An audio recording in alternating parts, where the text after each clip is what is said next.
Welcome to Full Court Tennis Advantage. I'm Brian Teacher, Australian Open champ, longtime coach, and founder of the Full Court Tennis app. In the last episode, we talked about reality, what most players believe, and why those beliefs quietly cap their level. Today is different. Today is about execution. This isn't motivation. This isn't hype.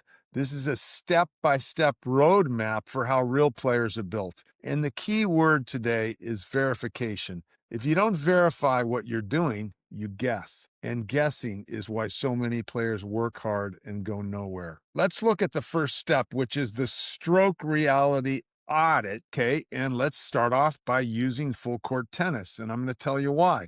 Because everything starts with the strokes. One stroke at a time. Let's look at the forehand first. You film your forehand and you bring it into the Full Court Tennis app. Then you compare it side by side with elite players. Inside FCT, I've built a pro library that I own the rights to so you can study real elite mechanics without guessing or copying YouTube clips out of context. You can compare yourself against players like Taylor Fritz, Brandon Nakashima, Marcus Giron, Mark Knowles, Johan Creek, Brad Gilbert, and many more. And if you own the rights to other pro footage, okay, bring that in too. Use whoever you want. The important thing is how you study them. You are not copying style. You're extracting the ingredients. Ingredients are the things that actually make the strokes work. The grip structure, the spacing from the body, the setup timing, the swing path, the contact point, the balance at the contact, the finish and recovery. Anything in your stroke that doesn't belong,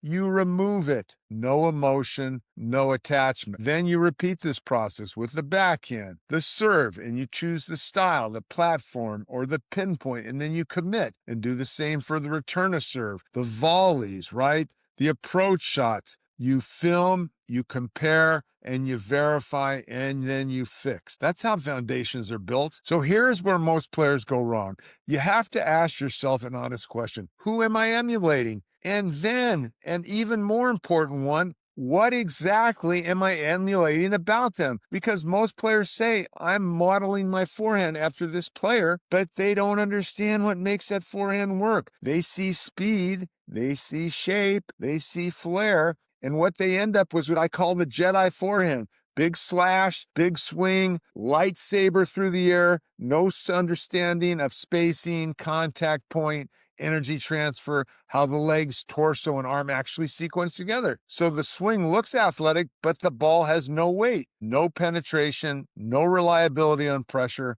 I see this constantly with juniors, with college players, and even with players who train full-time. They're initiating motion, not emulating ingredients. And that's very dangerous. When you compare side by side at FCT, these are the details you must see. Where is the ball relative to the body of contact? How far are they spaced? When do the legs load and unload? How does the swing connect to the ground? Where does the energy actually go? If you can't answer those questions, you're not emulating anything real. Style is optional, but ingredients are not. Now we move to the footwork and spacing. This is where separation really begins. You don't watch highlights. Highlights lie.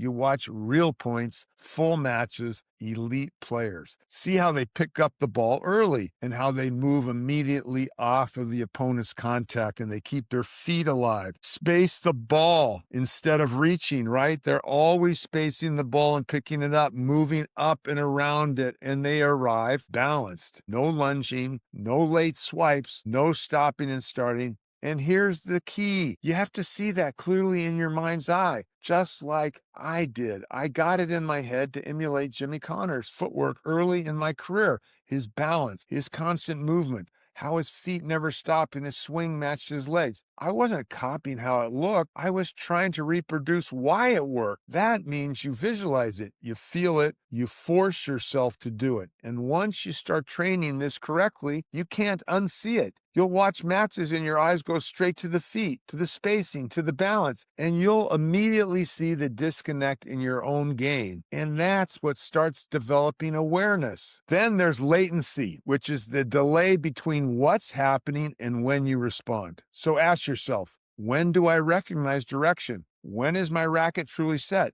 Do I move off the opponent's contact or after the ball is already on me? Top players don't react late. They're already organizing the point as the ball leaves the string. This isn't just speed, it's perception. And perception decides everything. Most players build half a game. They hit ground strokes and avoid the uncomfortable parts. We've seen this in the last 20 years. The approach shots are missing, the transition balls and the volleys under pressure, as well as overheads, slice approaches, defensive resets. But tennis doesn't let you hide forever. If you can't approach, you can't finish points. If you can't volley, you can't control the net. If you can't slice, you can't neutralize or stay alive when you're stretched out. So you got to verify these skills.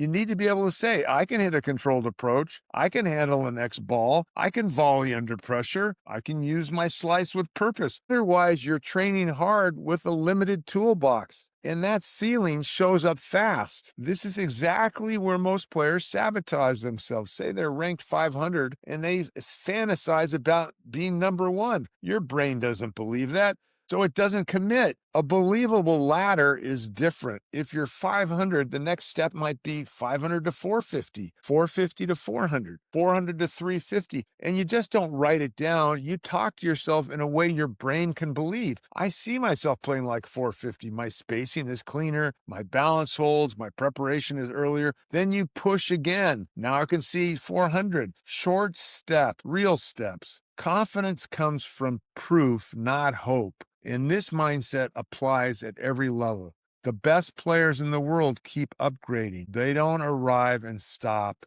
They change serves. Just like I mentioned Alcaraz in 2026, he's now showing up with a different motion and he's one in the world already, okay? He's trying to push the envelope at one in the world. They refine movement as well as technique. No matter what level you're at, the rule is the same. Keep climbing the ladder with real details. You are creating a reality in tennis, whether you realize it or not. If that reality is detailed and accurate, you'll improve. If it's vague and imagined, you'll stall. Don't fantasize, verify. Study your strokes, study spacing and footwork, and see it clearly. Build it step by step. That's how real players are made.